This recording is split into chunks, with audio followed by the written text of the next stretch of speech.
少奇的这个影响，最重要是刘少奇的影响，因为刘少奇是从国家来讲是国家主席，从党来讲他是党的副主席。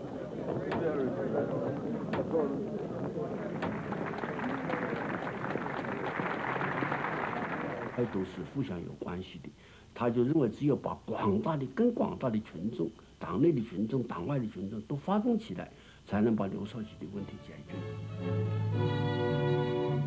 When Chinese emperors felt threatened, they put on a pageant to display their power to the people. Mao was now 72 and feared he was being pushed into the sidelines.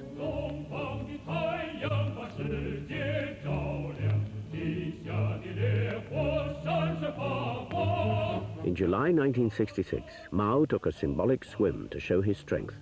It was reported he swam 10 miles in just 1 hour. 因为他这个人肚子很大呢，其实成了一个 balloon。那么他这个躺在那儿，他自己不会往下沉的，因为他肚子很大嘛，往下一躺，他肚子就把它飘起来了，所以他根本就无所谓游泳 ，floating， 顺流而下，长江那个水流很急，实际上他躺在那里，手稍微动一动，肚子把它飘起来，就游下去了。20里、30里很容易嘛。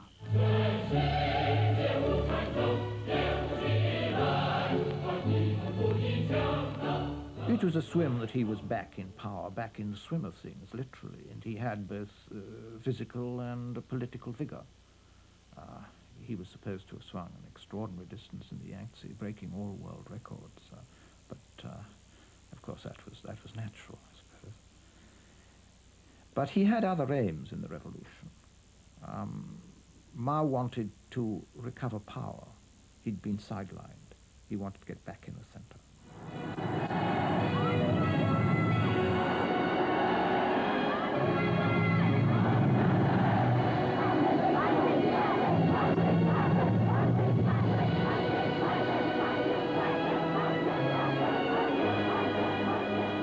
When he launched the Great Cultural Revolution, Mao used his familiar weapon of mobilizing the masses.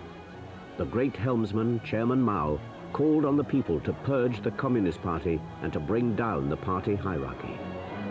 I had heard him expressing deep concern over his inability to find a way of keeping the Chinese Revolution from stagnating and becoming corrupt and bureaucratic. And he kept saying, we've done this, we've done that, but we haven't really found the answer. And I think that the Cultural Revolution was what he considered the answer. That he was going to make the younger generation of that time do what his generation had done, rise up and make their own revolution and learn how to reshape society.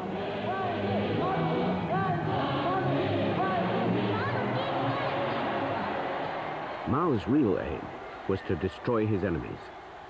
Like the Emperor Qin he admired, he would demonstrate that he was the supreme ruler and reclaim his mandate from heaven, from his critics in the party and from the intellectuals who stood in his way. Mao emulated the first emperor of China, Qin Shi Huangdi, and among the other things he had done was he had buried the Confucian intellectuals who were not falling into line ideologically, and he had burned their books. And Mao, who rather admired, in his darker moods, Qin Shi Huang, used to say, well, I'm like Qin Shi Huang, only I've done 100 times better. He only buried 460 intellectuals, he said. I've done 46,000. But later on, there were public articles and expressions in the People's Daily about the merits of Qin Shi Huangdi, and obviously a parallel being drawn between him and Chairman Mao. The commander of the army, Lin Biao, and Mao's wife, Jiang Qing, were behind his bid to return to power. Together, they elevated Mao to a godlike figure.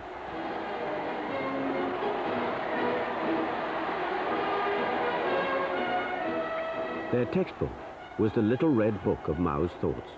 300 million free copies were handed out to the people. 但是工人呢，就是说，本来是生产任务完不成，后来一学毛主席语录，马上就完成了。后来光说这些不行，还得搜集材料，就是运动员，乒乓球运动员打得不好，一学毛泽东著作，马上乒乓球打得好。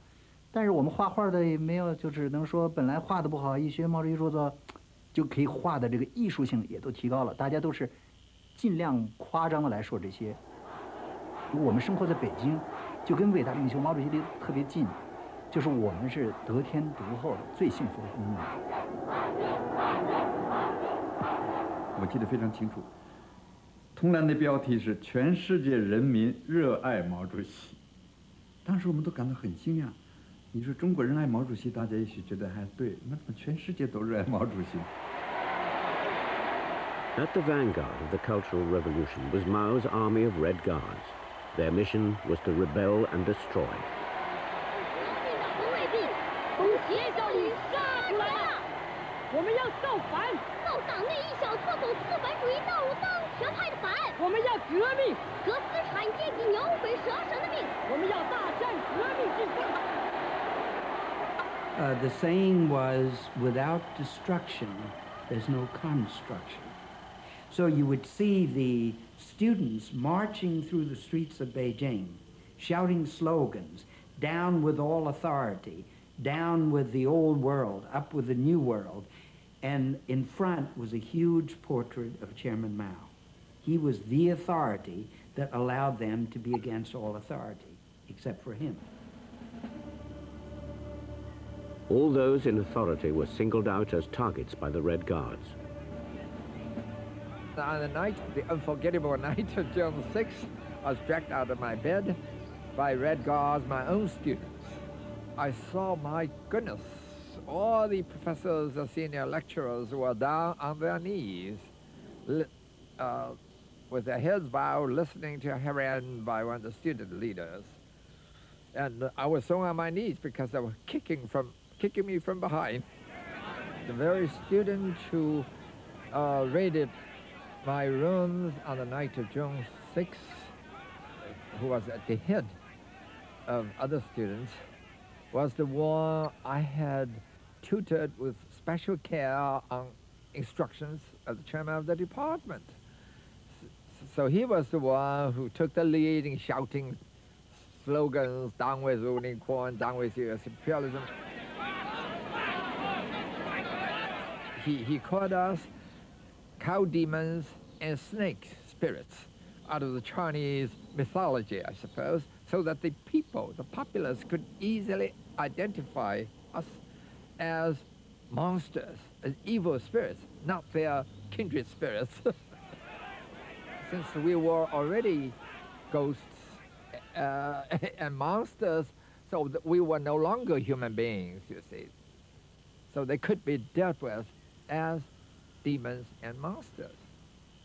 U Nin Kun spent 20 years condemned to hard labor before he was rehabilitated in the 1980s. Others were not so lucky. 在整个在文化革命期间，我被斗了100多场，3次把我打得昏死过去。那最惨的一次呢，就是在67年3月17号，那次呢就是斗了1个下午，8个人轮流打我，都把我打得昏死过去了。那个汗呢，头发掉了一地。后来他们从第2教室楼把我拖回我的宿舍32楼，我完全没有知觉。结果当时就是我只剩了一口油气。我说我完全为了这个国家，我也是为了这个党，怎么会是我就成了反革命了呢？我当时就觉得我就可以死。